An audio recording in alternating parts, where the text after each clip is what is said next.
I've always been someone who values moments of solitude. After months of intense work, I decided I needed some time for myself. I found an Airbnb in a small coastal town that seemed perfect, cozy, secluded, and with an incredible ocean view. The listing described it as a peaceful retreat, ideal for relaxation, and the photos showed a charming cabin with rustic decor. I arrived on a sunny afternoon, and the host, a woman in her mid-50s named Linda, was there to greet me. She seemed friendly, but something about her made me slightly uncomfortable. Maybe the way she kept insisting that I enjoy the peace and always be mindful of the front door. The first night was uneventful. I went to bed early, tired from the trip, and woke up to the sound of seagulls and the salty ocean breeze coming through the window.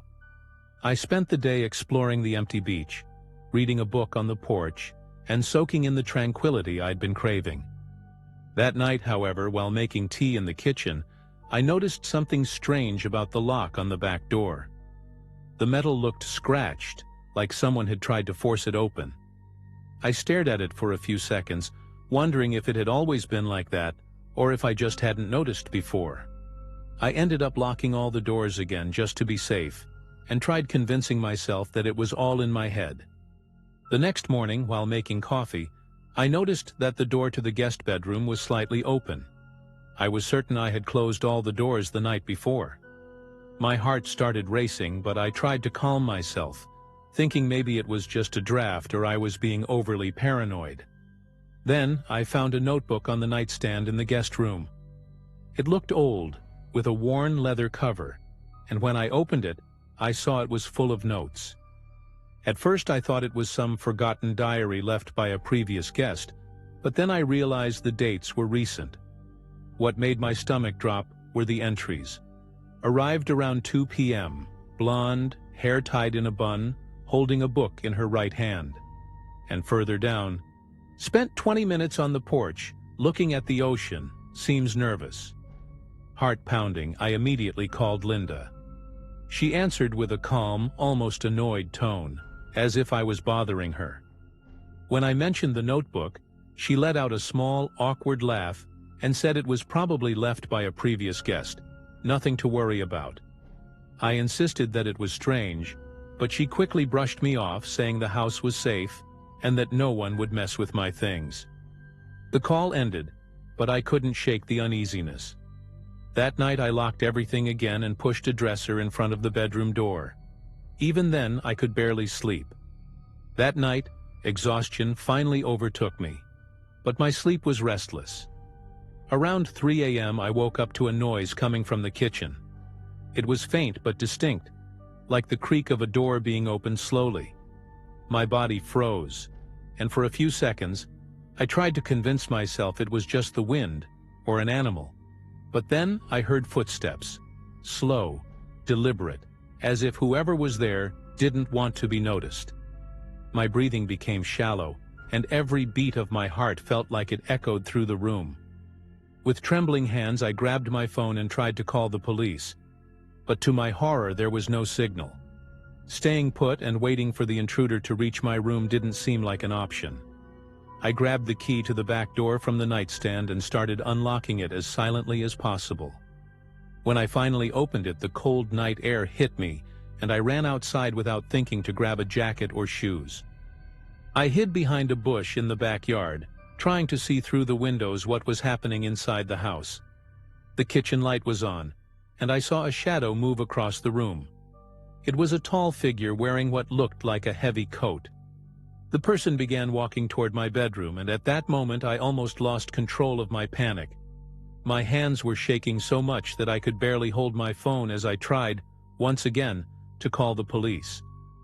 Thankfully, the signal returned, and I explained the situation as quickly as I could.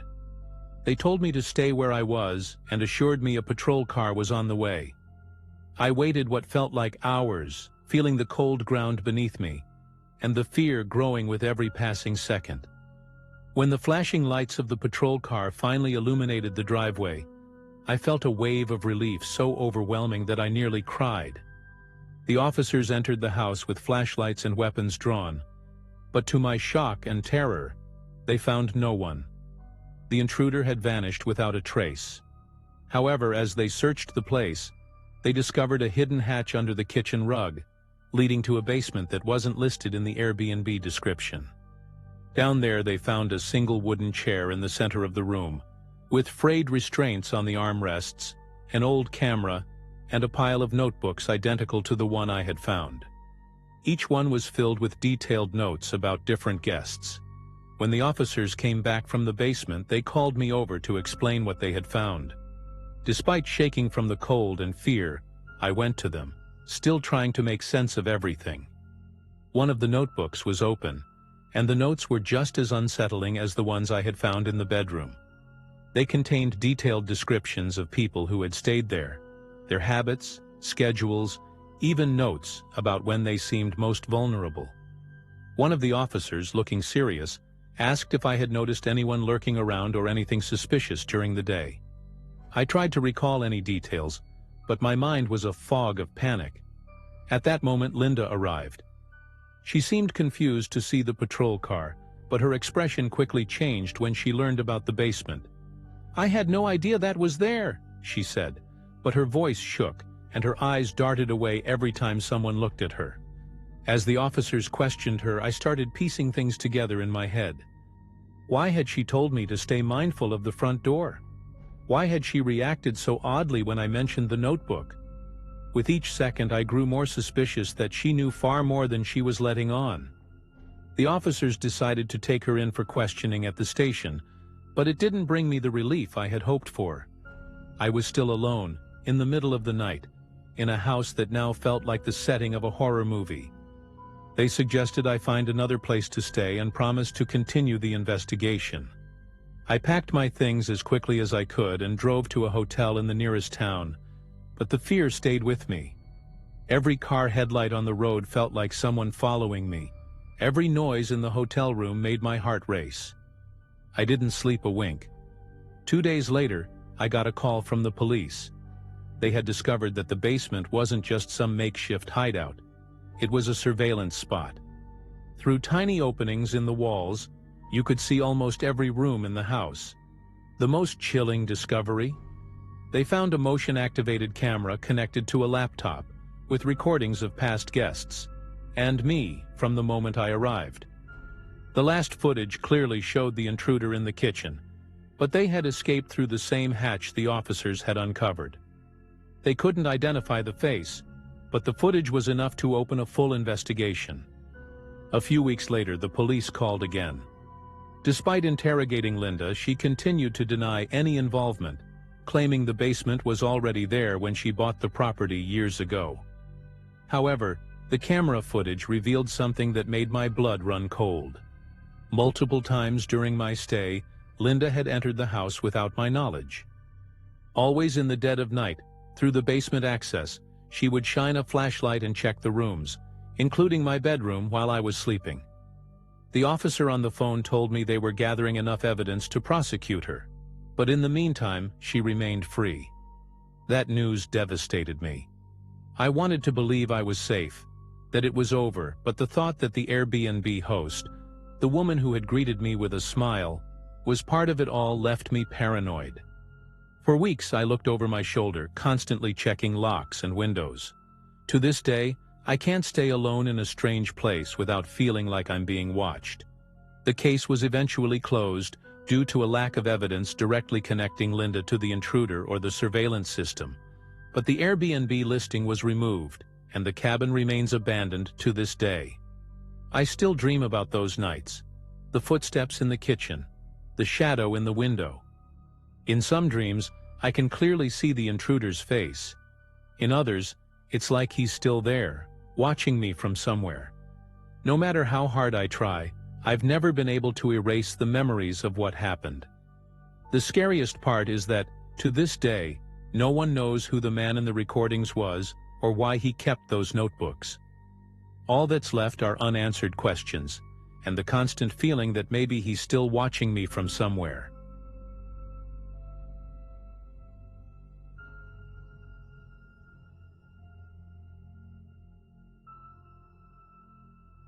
I've always been the kind of person who values peace and quiet. Maybe that's why when my uncle suggested I spend a weekend at my late grandfather's old lake house, I thought it was the perfect opportunity to unwind. It was a simple wooden cabin, secluded from civilization, surrounded by dense forest and, of course, the clear lake that gave the place its name. I invited 2 friends, Mike and Ryan, to come along. The plan was simple: fishing, grilling, and cracking open a few beers. Nothing fancy, just a laid-back weekend. We arrived on Friday night. The air around the lake had a unique smell, a mix of damp wood and fresh leaves that brought back childhood memories of when my grandfather was still alive. He was a reserved man who spent most of his time alone in that cabin. My uncle never told me much about his past, but I knew my grandfather had a certain reputation for being odd in town. That night, as we unpacked, Ryan tripped over one of the floorboards and joked about the cabin being older than he imagined. It wasn't until later that we noticed that particular board was slightly loose. Curiosity got the better of us. After dinner, while we were chatting about nothing in particular, Mike suggested we check it out. It was one of those dumb ideas that only come up after a few beers, but no one objected. We grabbed a kitchen knife to pry the board up. Beneath it, we found something that immediately caught our attention: a wooden chest with rusted locks and an air of mystery that begged to be explored. It was covered in a thin layer of dust, but had clearly been placed there with care, as if someone didn't want it to be found. It took us a while to open the chest. Ryan had to use a screwdriver to force the lock.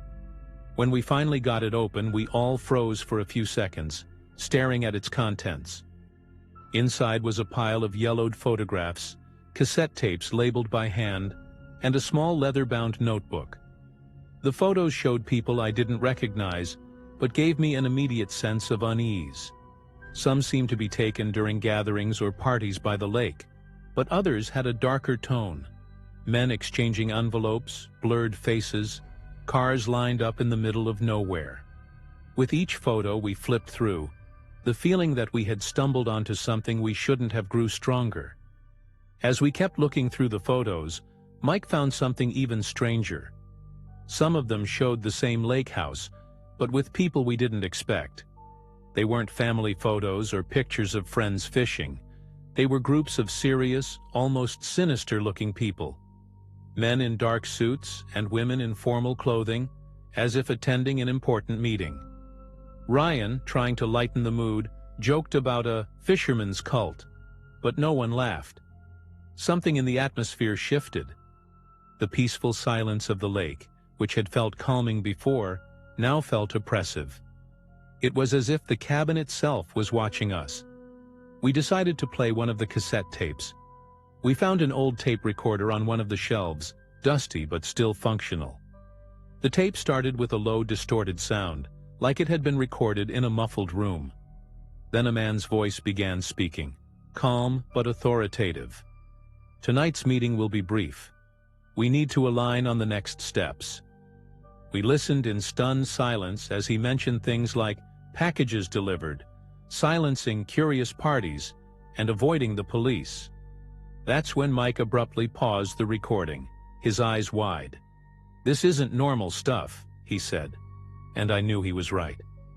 Ryan suggested we close the chest and pretend we hadn't found it, but Mike wanted to keep digging. I was torn. Part of me wanted to leave it alone, but my curiosity wouldn't let me. We agreed to take a quick look at the notebook. It was a list of names, dates, and addresses, written in neat, deliberate handwriting. Some of the names sounded vaguely familiar, maybe from store signs or old families in town. One of the addresses, though, was the lake house we were standing in. That was enough to send chills down all of our spines. At that moment, the sound of a branch snapping outside made us freeze. We looked at each other, silently asking the same question. "Did you hear that too?" Ryan, always the one to brag about being the bravest, went to the window. He carefully pulled back the curtain, but he couldn't see anything beyond the darkness and the faint reflection of the lake.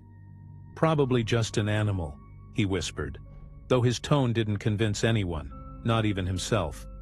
From that moment on, the feeling of being watched became impossible to ignore. After the noise outside, we tried to act like nothing had happened, but it was impossible to ignore the tension hanging in the air. We put the chest back under the floorboards, trying to forget we had ever found it. Mike suggested placing something heavy on top of the loose board just in case. I don't know if it was to prevent anyone from finding the chest, or because we were too scared to leave that opening exposed. After that, we decided to go to bed, but sleep didn't come easily. Every little creak of the cabin, the groaning floorboards, the distant sound of wind through the trees, felt amplified. Around 3 a.m., I heard something that made me sit up in bed instantly. It was rhythmic, like slow footsteps on the cabin floor.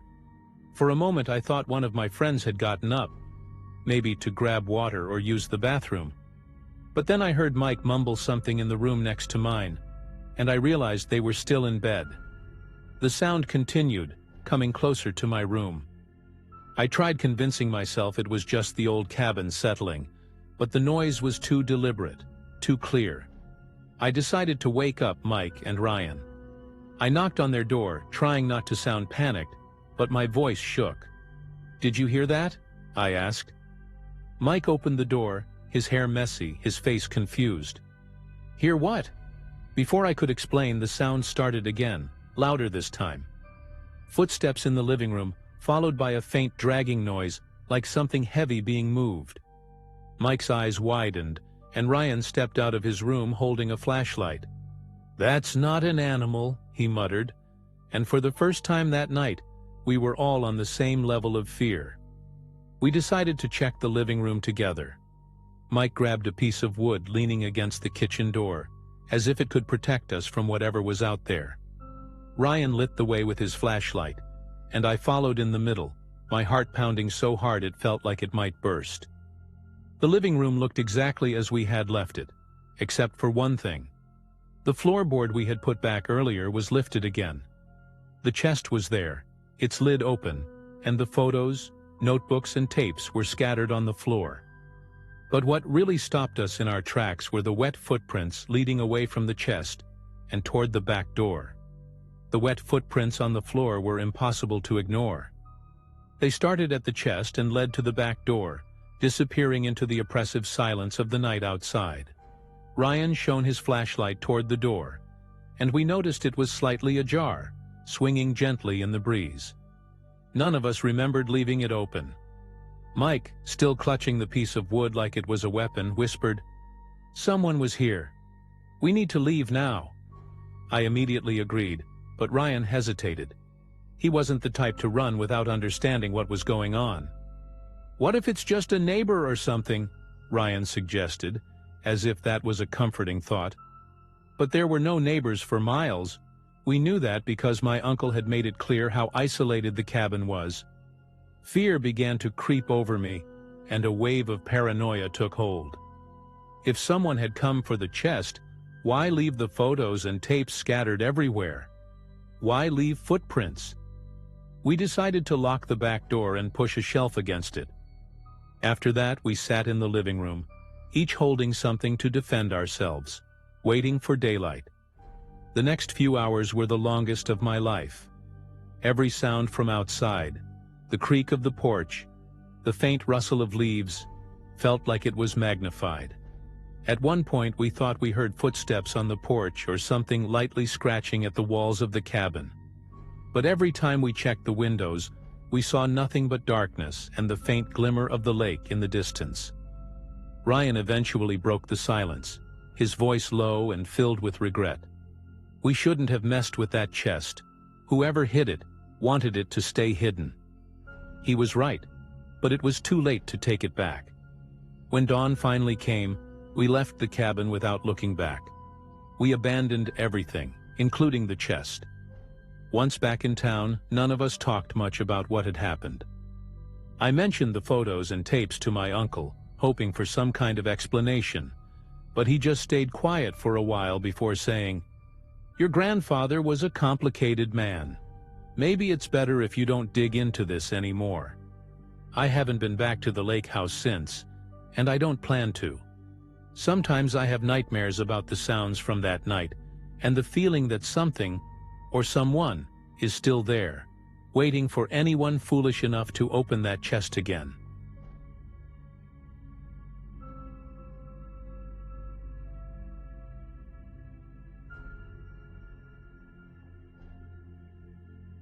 I've always been the kind of person who values family vacations, those weeks disconnected from the world, you know? Back in July 2018, my wife Sarah, our 2 kids and I decided to rent a lakeside cabin. I had found it on a rental site, and it looked perfect. Rustic, isolated, but comfortable enough for a few worry-free days. Our youngest Ethan was only 8 at the time, and our daughter Emily was 13. We were excited to give them a break from the city. No screens, just nature. We arrived on a Friday afternoon, and the sun reflecting off the lake looked exactly like the photos. At that point, it felt like the beginning of a perfect vacation. The cabin was larger than I had imagined, with 2 bedrooms, a living room with a fireplace, and a small but well-equipped kitchen. The smell of old wood was oddly comforting, like the place had its own stories to tell. Ethan claimed the smaller bedroom, while Emily took an extra mattress in our room. We spent the first day unpacking and exploring the area around the lake. Everyone was excited, especially Ethan, who couldn't stop talking about the fish he saw near the shore. That night we had a barbecue outside, and everything seemed normal, even idyllic.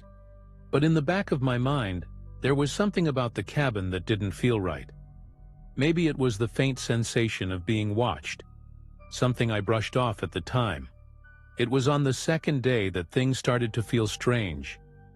Ethan came into the living room with a curious yet frightened look on his face. He was holding a small metal piece, something that looked like a screw but with what appeared to be a tiny lens on the tip. "I found this in my room," he said quietly. At first I thought it was some old decoration or something left behind by previous renters, but Sarah was immediately suspicious. We went to Ethan's room, and he showed us a spot in the upper corner of the wall where the paint looked slightly cracked. Upon closer inspection, I noticed a hole there, and it looked freshly made. A chill ran down my spine. At first I tried to rationalize it.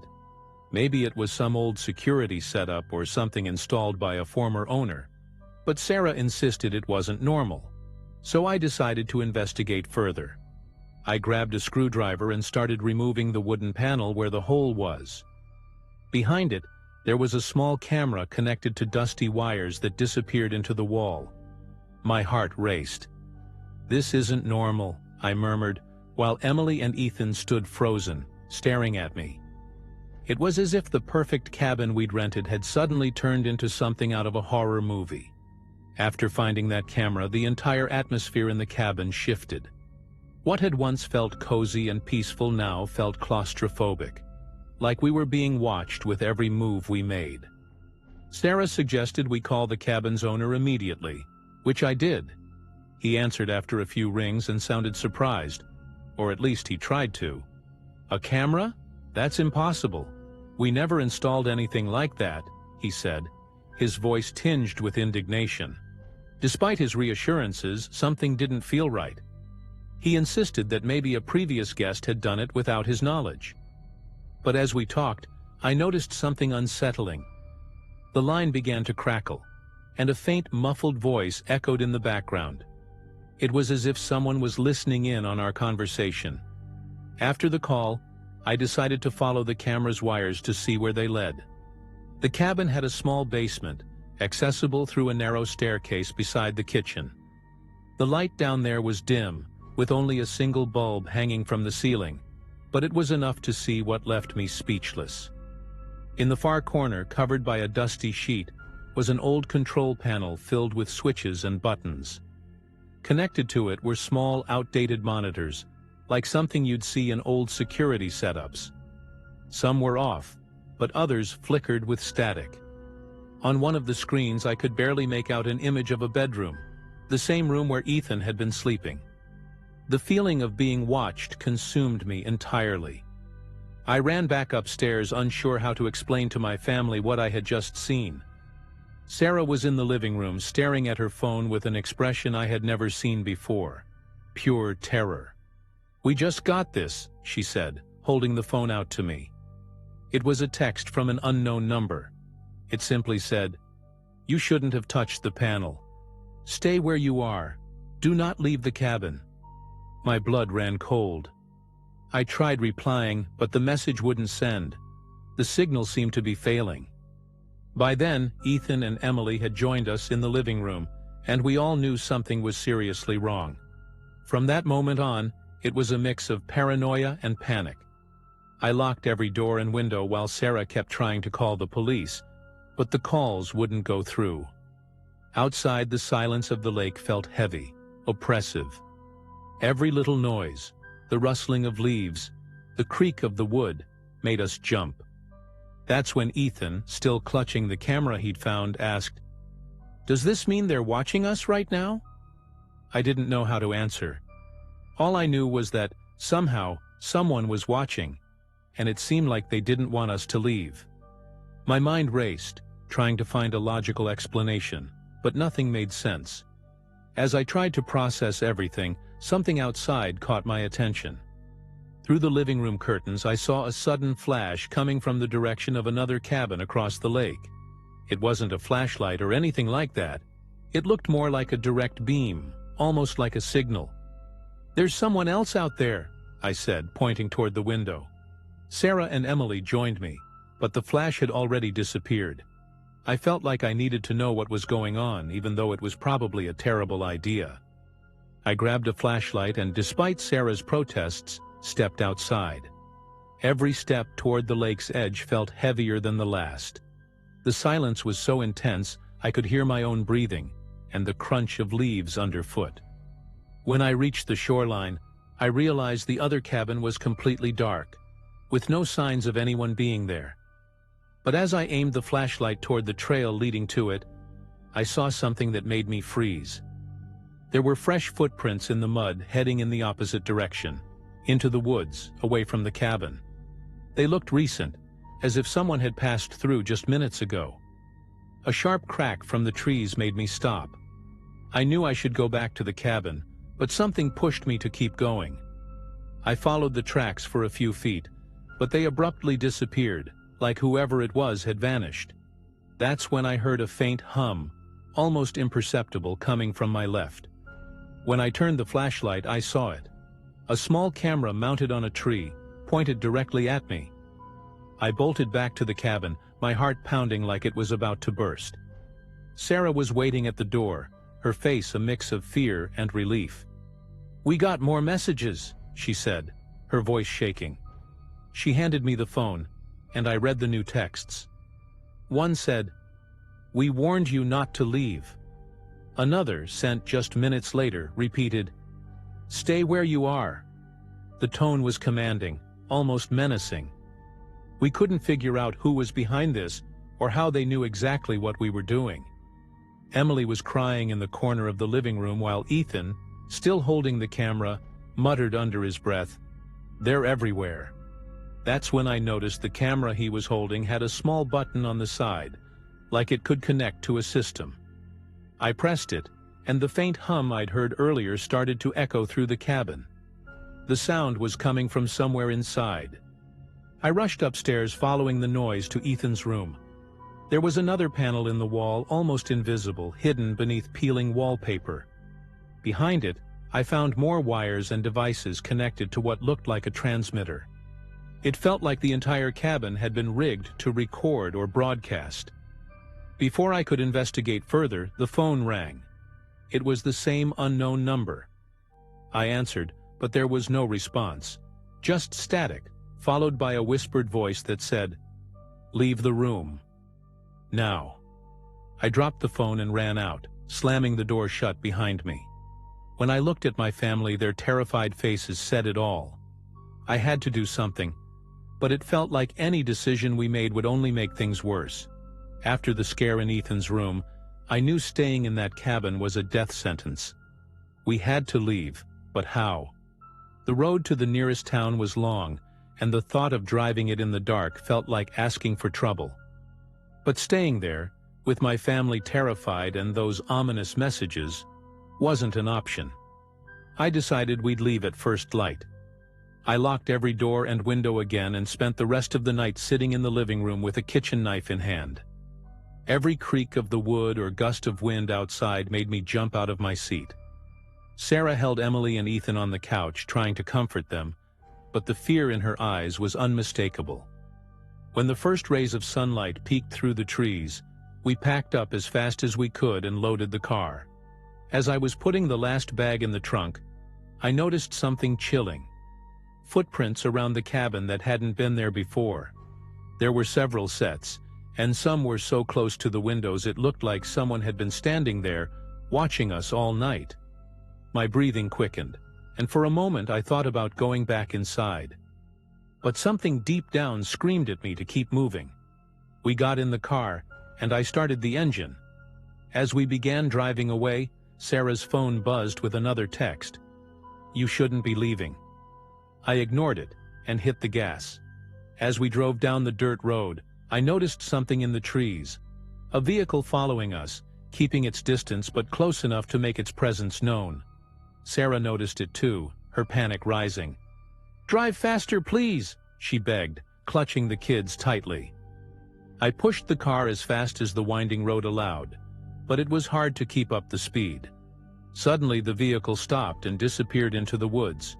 We didn't dare slow down, not until we reached the main highway. Finally, when we saw signs of civilization, we felt a wave of relief.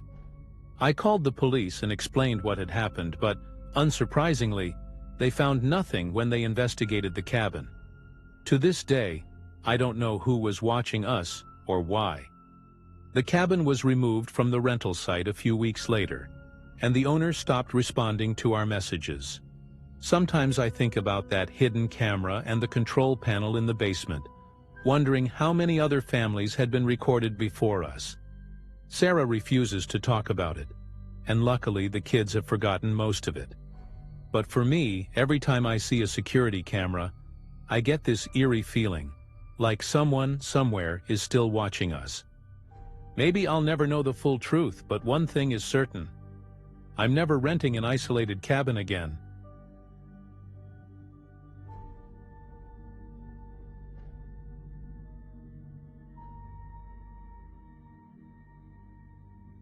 Me and Sarah always liked escaping the city on weekends, so when she found a cheap Airbnb at a countryside farmhouse, it seemed like the perfect choice.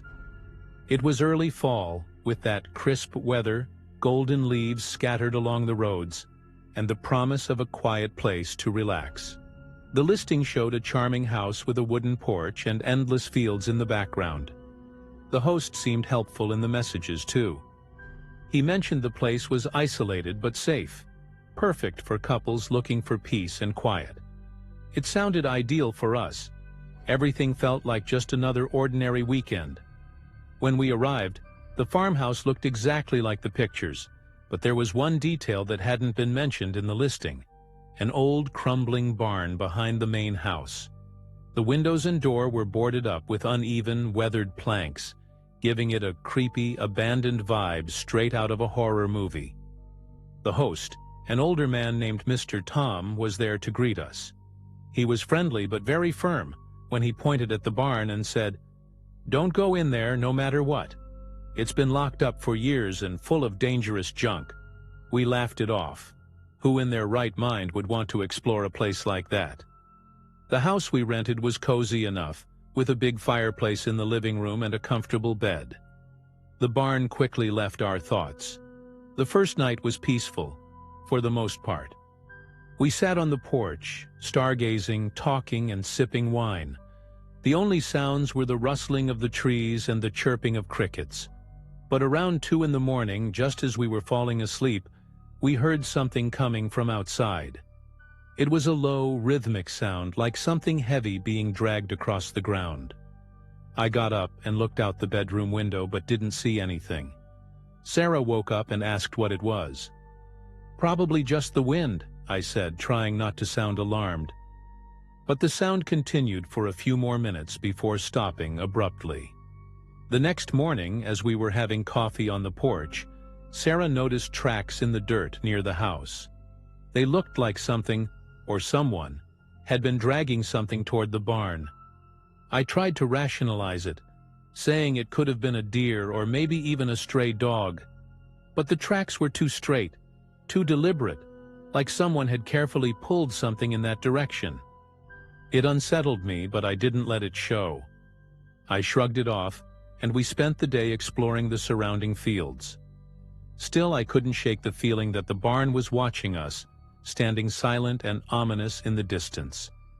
During the day, we tried to distract ourselves with a walk through the fields nearby.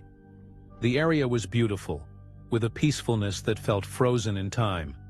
But even while we admired the scenery, the barn lingered at the back of my mind. Sarah seemed restless too, though she didn't say much. We returned to the house at dusk, and as we prepared dinner, we heard the same sound from the night before. This time, it was louder and clearer, like something, or someone, was moving inside the barn. "You heard that, right?" Sarah asked, setting the knife she was using down. I nodded but tried to downplay it. "Probably just the wind or some animal," I replied. But deep down, I was starting to feel uneasy too. Later that night, as we sat in the living room, another noise broke the silence. This time it wasn't the dragging sound. It was lighter, like footsteps crunching on dry grass. I went to the window, but even with the dim porch light, I couldn't see anyone. I grabbed the flashlight we'd brought for emergencies and pointed it toward the barn. Nothing. But then, as I turned the flashlight off, I swear I saw a faint glow coming from inside the barn, as if someone had lit something in there. "Sarah, I think someone's out there," I whispered. She turned pale, but instead of panicking, she suggested we call the host. We called Mr. Tom, and he answered quickly, almost like he'd been expecting it. "Are you sure you locked the house?" he asked, his tone much more serious than before. We confirmed that we had, and he said he'd come by in the morning to check things out. The way he spoke only made the whole situation feel worse. We tried to ignore it and went to bed early, but in the middle of the night a loud thud woke us up. It sounded like something had hit the outer wall of the house. I got up instantly, my heart pounding. Sarah was already awake, staring at me with wide eyes. I grabbed the flashlight and, against my better judgment, went to the door. When I opened it, the cold night air hit me like a slap. I shined the flashlight around, and for a moment, everything seemed normal. But then I saw something that hadn't been there before. Handprints smeared in dirt on the porch railing, right next to the door. They were fresh and perfectly placed, like someone had tried to push the door open. I looked around, but there was no one in sight. I locked the door again, trying to stay calm, but my mind was racing. Whoever, or whatever it was, they had been close. Too close. The next morning, we barely slept, waiting anxiously for Mr. Tom to arrive. When he finally showed up, he looked more serious than he had the day before. We told him about the noises, the handprints on the porch, and the light inside the barn. He listened carefully, but to our surprise, he didn't seem shocked. "That's why I told you not to go near the barn," he said, as if that explained everything. I pressed him, asking directly if he knew what was going on, but he brushed it off, saying the place was old and tended to attract nosy people. That only made me more suspicious. Before leaving, he reminded us again to stay away from the barn and suggested we spend the day out exploring. But the way he left, glancing over his shoulder, made the air feel even heavier. Despite his warning, the barn seemed to call to us. The day dragged on, and Sarah looked just as uneasy as I felt, torn between curiosity and common sense. When night fell, the sounds returned, louder than ever. It was impossible to ignore now. A mix of dragging, footsteps, and what sounded like faint whispers. Sarah was pale, clearly scared, but she was the one who said it first. "We have to see what's going on." I hesitated, but deep down I knew she was right. We grabbed the flashlight and decided to go together. Every step toward the barn felt wrong, like we were crossing a line we weren't supposed to cross. As we got closer, I smelled it before I saw anything. A metallic, rancid odor, like rust mixed with something rotten. The planks on the barn were old and weathered, but the door looked like it had been tampered with recently, with scratches and splintered edges. I pushed the door carefully and it creaked loudly, breaking the stillness of the night. Inside, the air was heavy and damp, and the flashlight revealed a scene that chilled me to the bone. It wasn't just full of junk like the host had said. There was a mattress on the ground, clearly used recently, and scattered food wrappers.